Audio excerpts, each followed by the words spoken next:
శ్రీ శ్రవణ ఛానల్‌కి చిన్నారులందరికీ, శ్రోతలందరికీ కూడాను మరొక్కసారి స్వాగతం. ఈరోజు మనం 33వ శ్లోకం చెప్పుకోబోతున్నాం. ముందుగా సంస్కృత శ్లోకం, ఆ తర్వాత దాని ప్రతిపదార్థ తాత్పర్యాలు, తర్వాత తెలుగులో పద్యం, ఆ తర్వాత విశ్లేషణ చెప్పుకుందాం మనం. సంస్కృత శ్లోకాన్ని వినేద్దాం. స్మరం యోనిం లక్ష్మీం త్రితయమిదమాదౌ తవ మనో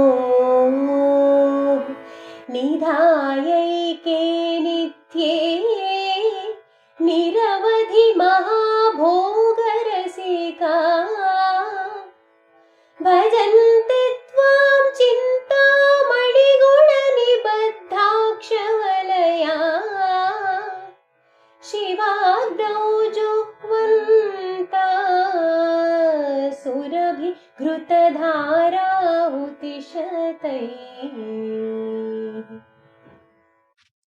హరిచందన ఎప్పటిలాగే చాలా చక్కగా పాడి మనకి ఈ శ్లోకాన్ని వినిపించారు. మరొకసారి అభినందన తెలుపుతూ మనం శ్లోక ప్రతిపదార్థాన్ని తెలుసుకుందాం. నిత్యే, ఓ నిత్య స్వరూపురాల, తవ నీ యొక్క మనోహ మంత్రానికి, ఆదౌ మొదటను, స్మరం మన్మధుని బీజమును, అంటే ఇది క్లీం అన్నమాట.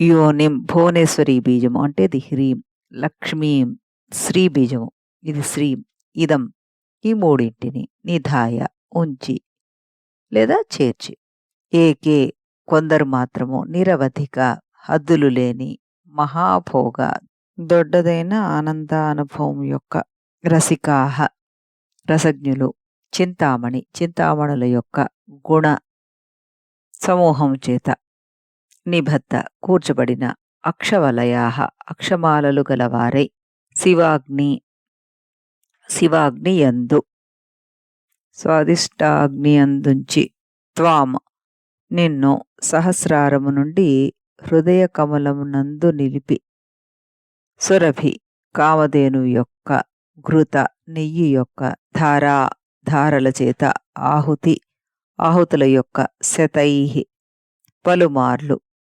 జుహ్వంతః హోమం చేయుచు, చక్కని తృప్తి పొందుచు అని అర్థం తీసుకోవాలి. భజంతి సేవిస్తున్నారు. ఓ పరబ్రహ్మ స్వరూపిణి, నీ మంత్రానికి మొదట కామరాజు బీజమగు క్లీంను, తర్వాత భువనేశ్వరి బీజమైన హ్రీంను, ఆ తర్వాత లక్ష్మీ బీజము శ్రీంను, ఈ మూడింటిని చేర్చి నిరంతరము భోగములయందు ఆసక్తి కల కొందరు సమయాచారులు చింతామణులతో నిర్మితమైన జపమాలను ధరించి, త్రికోణ నిలయమగు శివాగ్నియందు కామధేనువు నేతిదారులను వందల కొలది ఆహుతి చేస్తూ, ఈ మంత్రంతో హోమం చేస్తూ నిన్ను సేవిస్తున్నారు అంటూ అర్థం వస్తుందన్నమాట దీనికి.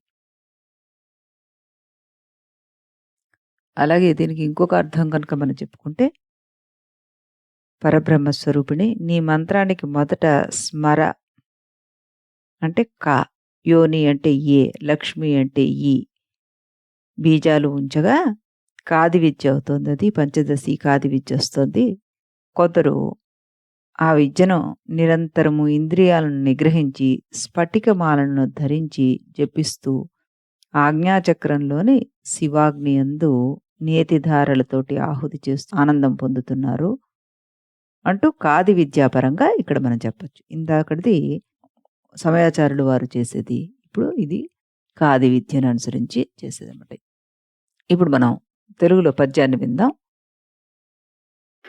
అనవరతము దివ్య సుఖమందగన్ ఆదిని నీదు మంత్రమున్ మనసి జయోని లక్ష్ములుగా మార్చి జపింతురు దివ్య భోగులున్ నిను భజింత్రుగా సురమణి గుణమాలిక నక్షమాలగా గొనుచు శివాగ్నిలో సురగో ఘృతధారలు వేల్చు వేళలన్. తెలుగు పద్యాన్ని చాలా చక్కగా పాడి వినిపించారు అనురాధ గారు. దీని విశ్లేషణలో కనుక మనం వెళ్తే, ఇందాక తాత్పర్యంలో చెప్పుకున్నట్టుగా మనకి ఇవి బీజాక్షరాల్ని ఇందులో మనకి పరిచయం చేశారు మరోమారు భగవత్పాదుల వారు. ఇందులో సమయాచారుల గురించి మనకి సందేశాన్ని అందించడం జరిగింది. ఎందుకంటే ఇందులో ఒక పదాన్ని వాడారు ఆయన, మహాభోగులు అన్నారు. ఈ మహాభోగులు అంటే శివశక్తులకి భేదం లేదనుకునేవారు, లౌకిక బంధాలకి అతీతులైన వాళ్ళు. వీళ్ళు ఒక ఆనందమయ స్థితిలోకి చేరుకుంటారనమాట. అలాంటి వాళ్ళని, ఆ స్థితిని, ఆ భోగాన్ని అనుభవిస్తారు వారు. కాబట్టి వాళ్ళని మహాభోగులు అన్నారు శంకర్ల వారు. ఇప్పుడు మనం లలితా సహస్రనామాన్ని అన్వయించుకుంటే ఇందులో మనకి మూల మంత్రాత్మిక, హ్రీంకారి, రహోయాగ, క్రమారాజ్య, త్రికూట ఈ 4 నామాల్ని అన్వయపరుచుకోవచ్చు మనం. ముందుగా మూల మంత్రాత్మిక అంటే ఇప్పుడు చెప్పుకున్న ఈ అక్షరాలు ఏవైతే ఉన్నాయో ఇవన్నీ మంత్రాలవే. ఇవన్నీ అమ్మవారి బీజాక్షరాలు కదా, దీనికి సంబంధించింది. చతుర్విధ పురుషార్థ మూల కారణాత్వాత్ మూలం పంచదశాక్షరి శైవ మననాత్ త్రాయత ఇతి మంత్రః ఆత్మస్వరూపం యస్యాః తదుక్తం పూర్ణాహంతానుసంధ్యాత్మా స్ఫుర్జన్మనన ధర్మతః సంసారక్షయకృత్రాణ ధర్మతో మంత్ర ఉచ్యత ఇతి. చతుర్విధ పురుషార్థ మూల కారణాత్వాత్ అంటే చతుర్విధ పురుషాలకు మూల కారణం ఒకటి చేత పంచదశాక్షరి మూలం అవుతోంది ఆవిడ. దానిని మననం చేయడం చేత అది రక్షిస్తోంది ఆ మంత్రం అన్ని. ఆ మంత్రమే ఆత్మస్వరూపంగా ఉంది. పంచదశాక్షరి మూల మంత్రముగా కలది ఆవిడ. మననం చేయటం చేత, తిప్పి తిప్పి దాన్ని స్మరించడం చేత ఆత్మ సాక్షాత్కారం కలుగుతోంది. త్రా అంటే సంసారాన్ని రక్షించేది, ఆ ధర్మం కలది. అందుచేత ఇది మూల మంత్రాత్మిక అన్నది ఒక మంత్రంగా మనకి చెప్పబడుతోంది అంటూ దీని అర్థం చెప్పుకోవచ్చు మనం.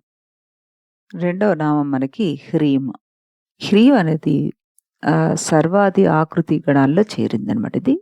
ఇది అవ్యయం కింద చెప్తుంటారు మనకి సంస్కృతంలో. అందువల్లనే త్రిశతిలో 99వ నామానికి చతుర్థ్యంతంగా హ్రీయై నమః అనే ప్రయోగం ఉపయోగిస్తారు.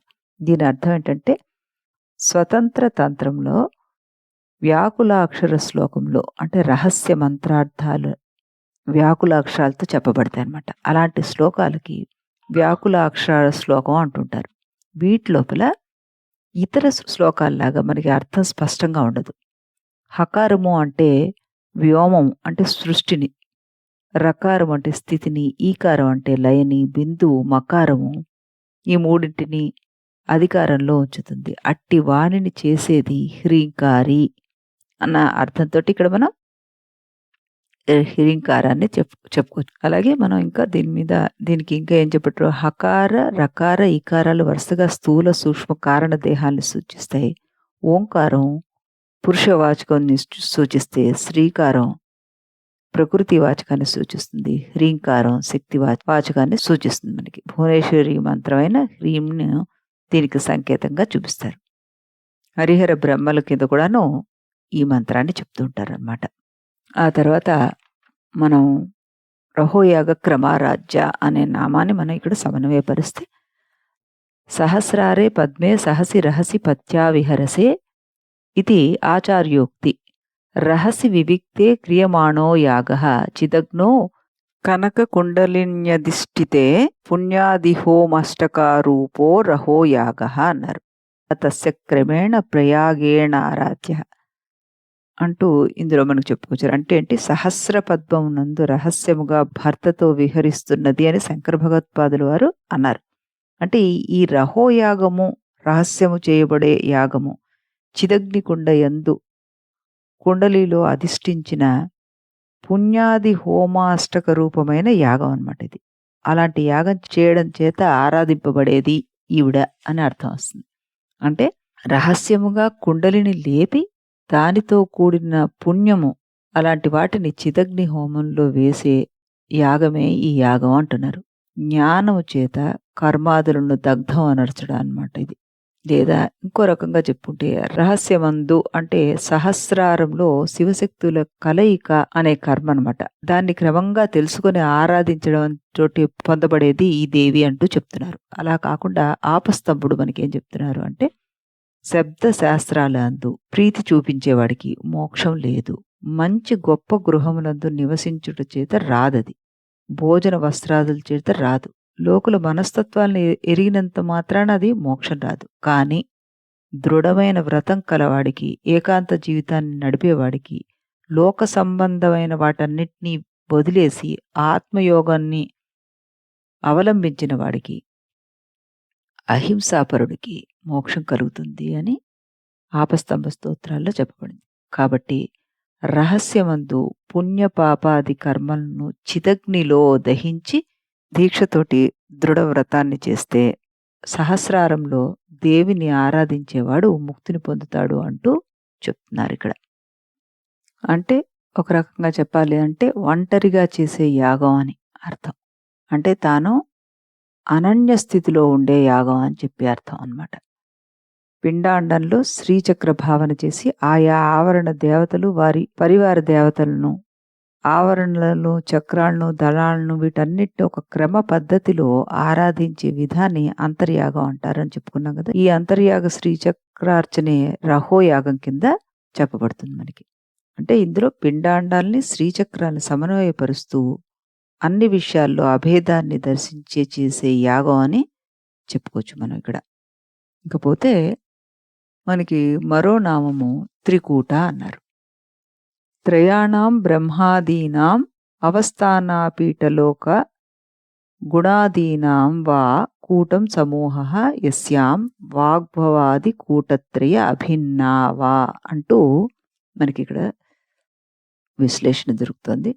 ముగ్గురు యొక్క అంటే బ్రహ్మ విష్ణు రుద్రులు జాగృత సుషుప్త స్వప్నావస్థలు, జలంధరాది పీఠత్రయము, భూహు భువః స్వర్లోకాలు, సత్వ రజస్తమో గుణాలు, ఈ 3 సంఖ్యలు కలవాణి యొక్క కూటమే ఈ దేవి అంటున్నారు.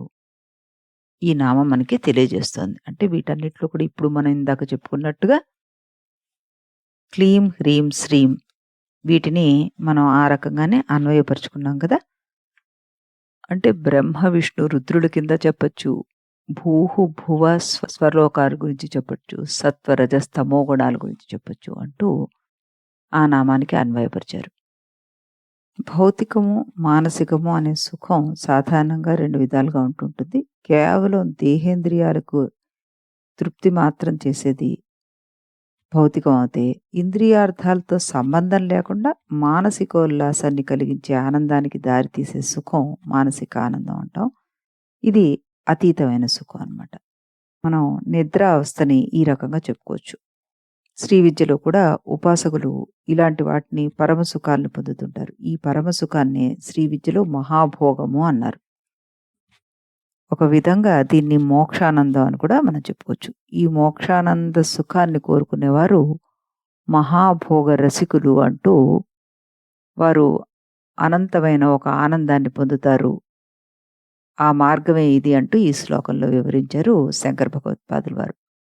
ఈ శ్లోక తాత్పర్యంలో చెప్పిన విధంగా చేస్తే గనక ఇహపర భోగ మోక్షాలు సంప్రాప్తమవుతాయని కైవల్యశ్రమి పండితుల వారు అభిప్రాయం అన్నమాట. ఇప్పుడు దీనికి యంత్రం మనం చెప్పుకుంటే సమచతురస్రం, చతుర్కండికాయుక్తం ఇది. శ్రీ బీజం దీనికి బీజాక్షరం. ఈ శ్లోకాన్ని కనుక పఠిస్తే ధనవృద్ధి జరుగుతుందని పెద్దలు చెప్తుంటారు. ఎప్పట్లాగానే బీజాక్షరాన్ని కానీ యంత్రాన్ని కానీ గురుముఖతః మాత్రమే నేర్చుకోవాలి. మళ్ళీ మనం రేపు మరొక శ్లోకంతో కలుద్దాం. అంతవరకు సెలవు.